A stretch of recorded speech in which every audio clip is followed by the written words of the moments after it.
Father of the bride, a wedding moment like you've never seen before. Why this young woman asked a stranger to walk her down the aisle will reveal the amazing bond that brought them together. This is ABC World News Tonight. And good evening. Thanks for joining us on this Sunday. I'm Tom Llamas, and we begin with Donald Trump facing danger for a second week. New polls show him losing ground to Hillary Clinton after a series of damaging headlines. Trump trying to claw back into the race, launching a new attack using Clinton's own words against her.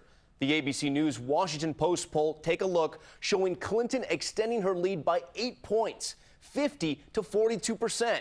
Trump's turmoil helping boost Clinton's numbers with one essential group in particular. ABC's Devin Dwyer on the campaign trail tonight. Down in the polls tonight, Donald Trump's trying a new weapon, Hillary Clinton's own words. Unstable Hillary Clinton. And you saw that. Did you saw that where she basically short-circuited? Trump pouncing on Clinton's answer to a question about her emails. Well, I may have short-circuited it, and for that, I will try to clarify. Mocking the line on social media. So I may have short-circuited it. And on the stump. The people of this country don't want somebody that's going to short-circuit up here. Going so far as to suggest his rival is losing her mind. This stuff is so amazing. It amazes me, actually. Honestly, I don't think she's all there. These latest attacks coming as Clinton makes gains. Our new poll showing her support from women at its highest level yet, and fewer voters viewing her unfavorably. The poll reveals serious concerns about Trump. 2/3 say he has the wrong temperament. Almost as many say he's unqualified and untrustworthy. On This Week, former acting CIA Director Mike Morell said Trump has already been manipulated by the Russian president. Vladimir Putin has called Trump talented. From Mr. Trump's perspective, right, he simply heard Putin compliment him. He then responded by complimenting him. He never thought that he might be being played. A battle over mental qualifications for the presidency far from settled. As Clinton tonight warned supporters about Trump by email, he may still beat me. Trump tonight quickly changing strategy to try to regain momentum, first reversing himself to endorse House Speaker Paul Ryan and Senators John McCain and Kelly Ayotte. And this week, he plans to shift focus back to the economy. Tom? Devin, thank you. We're following some breaking news right now. A tragedy at a major American water park. The details just coming in, but here's what we know. Word of a child killed on the world's tallest water slide, standing 168 feet high. You see it there. The park now closed through at least tomorrow. The investigation just underway. ABC's Marcy Gonzalez with the latest. Marcy. And Tom, that tragic incident happening this afternoon, authorities confirming a 12-year-old boy died at that water park in Kansas City, Kansas. It happened on the Verrucht ride, billed as the world's tallest water slide, taller than the Statue of Liberty. It features a 168-foot drop. Now, Verrucht means crazy or insane in German. The park is now closed and will remain closed tomorrow pending a full investigation. Park officials say that the ride was inspected for weeks before the park opened for the summer, and we're told the boy's family was at the park with him at the time of the accident, and they're still there at this hour. Tom? Incredibly sad. Okay, we'll stay on top of this story. Marcy, thank you. We do turn now to the Olympic drama in Rio. Stunning accidents and a new doping scandal tonight. A cyclist from the Netherlands crashing head over heels. You saw it right there. This cyclist was rushed to the hospital tonight. All eyes will be on Michael Phelps competing in his 5th Olympics. Let's take a look at the latest medal count. Team USA adding to its collection, and ABC's Matt Gutman is in Rio for us tonight. A Dutch cyclist recovering in a hospital, Annemiek van Vleuten skidding into that turn earlier, wobbling, then launching over the handlebars into a concrete gutter. Whoa! And then she's down! And the jeers of Zika by Brazilian fans apparently contagious, spreading from the soccer pitch to the pair of Americans at the beach volleyball stadium. Rio's woes not all man-made. Gale force winds battering Olympic venues and forcing the suspension of all rowing events today. And tonight, the Paralympic Committee slapping a stunning ban on all Russian Paralympians, with Russia accused of state-run doping of disabled athletes, and now that unflinching condemnation of Russian cheating. I believe the Russian government has catastrophically failed its para-athletes. Their medals over morals mentality disgusts me. And the IOC today booting a Kenyan track and field coach accused of soliciting bribes to help athletes pass drug tests. Kenya says he will face an investigation. And amidst the turmoil, the games go on. U.S. swimming phenom Katie Ledecky notching an Olympic record in a 400-meter qualifying race. Michael Phelps expected to make his Olympic debut in the pool for the 4x100-meter freestyle relay in his 5th Olympic Games. Earlier, we spoke with Ibtihaj Muhammad, the first American ever to compete in a hijab. She told us that her faith, which requires modesty, made fencing a perfect fit for her. As a Muslim kid, I had to add long sleeves, I had to add pants, and with fencing, it's this unique opportunity for me to be covered as an athlete and to fit in with my teammates. Ibtihaj has become so recognizable that she came in second after someone you may have heard of, Michael Phelps, in the voting to be America's flag bearer at these games. She competes first thing tomorrow morning. And speaking of fencing, American Alexandra Macialis taking silver tonight. Tom? Go Team USA. All right, Matt, thanks so much. The family of former Olympian Oscar Pistorius fighting back against headlines. He tried to commit suicide. Pistorius was taken to the hospital after he was found hurt in his prison cell in South Africa today. Authorities say he had injuries on his wrists. Pistorius denies it was a suicide attempt. His brother claims he slipped in his cell. Pistorius is serving 6 years behind bars for killing his girlfriend, Riva Steenkamp. We do move on now to news here at home. A midair takedown on board a cross-country flight. An unruly passenger accused of attacking a flight attendant, forcing the pilot to divert to Phoenix, taken away in handcuffs. Here's ABC's Eva Pilgrim. This man in handcuffs after terrifying moments on this packed cross-country flight. I jumped on the guy, I restrained him, basically got his hands behind his back. 64-year-old Jose de Dios Ucros taken down by a fellow passenger after witnesses say he attacked a flight attendant and tried to open the cabin door. The Spirit flight headed from L.A. to Florida forced to make an emergency landing in Phoenix. Moments later, police board the plane and arrest Ucros, who they say appeared to be impaired. Ucros, who is facing assault charges, is just the latest passenger arrested on a flight. Sit down. Enough. You don't put your hands on my flight attendant. An American Airlines pilot taking down an unruly passenger in Charlotte on Monday after this. The man slams into a flight attendant.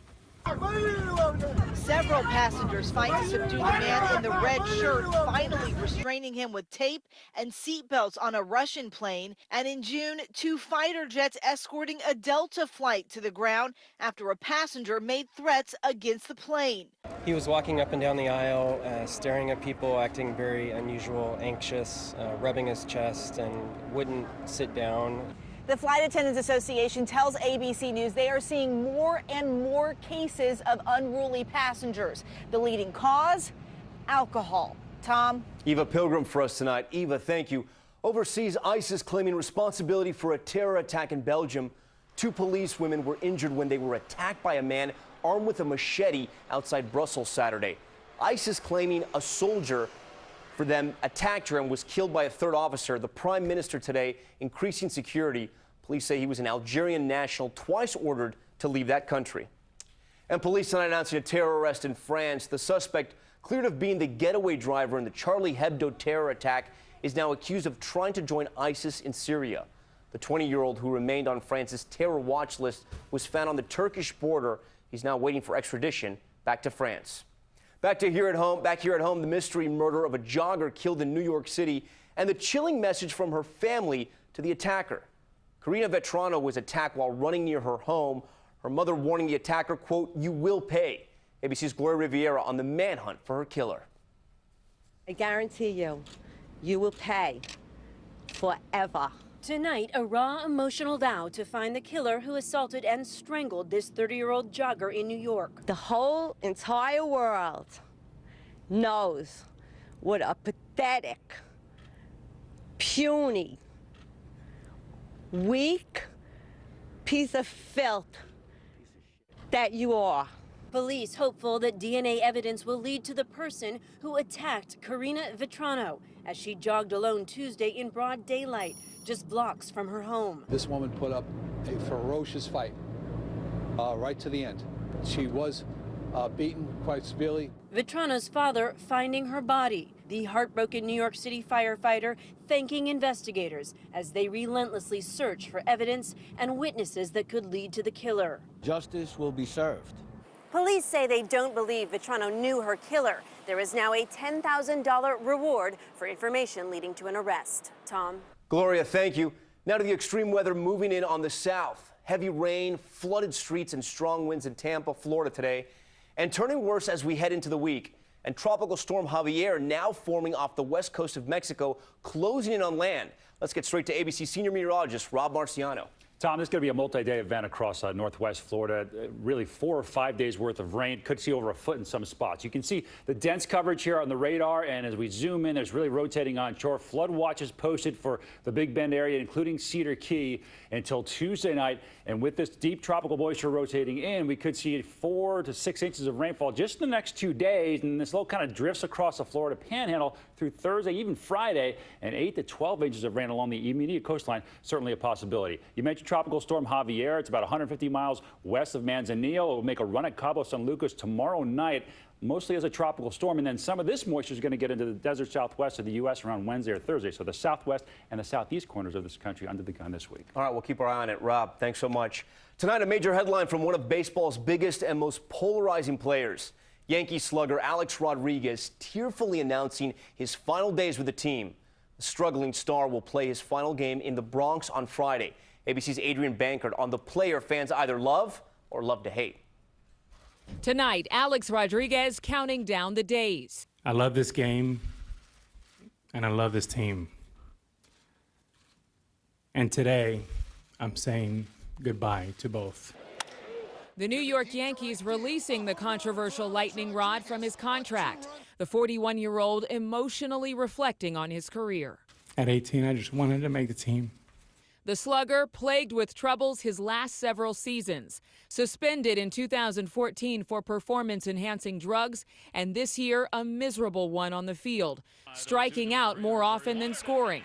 A-Rod himself admitting the struggle. It's been very painful and embarrassing to sit on the bench. The shakeup shocking to his fans. I grew up watching him, and I kind of feel like he's being forced out.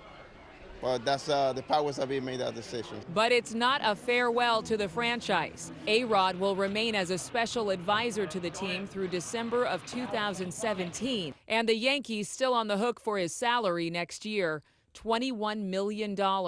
He hasn't been a really productive member of this organization or professional baseball in a long time. And Tom, love him or hate him, he's still a major crowd draw. Bleacher seats for A-Rod's last game already skyrocketing to more than 400% face value. Tom? Again, the bleacher seats. All right, Adrian, thanks so much. Now to an unusual beach rescue off Cape Cod. An all-out effort to save a pod of stranded dolphins stuck on the sand. The emergency call coming in at 8 in the morning, and the rescue team racing against time to save 10 beach dolphins on Saturday. Some of the dolphins exhausted and unable to move. 2 of those dolphins needed medicine, fluids, and time to regain their strength. Rescuers tagged them before releasing them into deeper waters to find the rest of their pod. The good news, they haven't been seen since they swam away.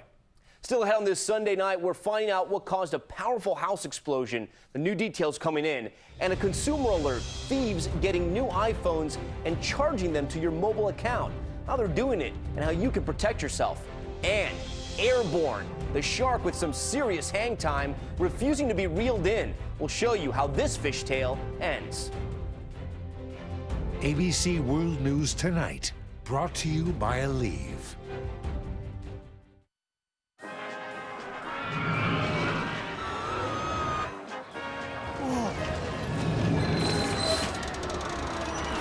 When your pain reliever stops working, your whole day stops. Try this. But just one Aleve has the strength to stop pain for 12 hours. Tylenol and Advil can quit after 6. So live your whole day, not part, with 12-hour Aleve. Kellogg's Frosted Mini Wheats. Crunchy wheat, frosted sweet, to satisfy the adult and kid in all of us. We are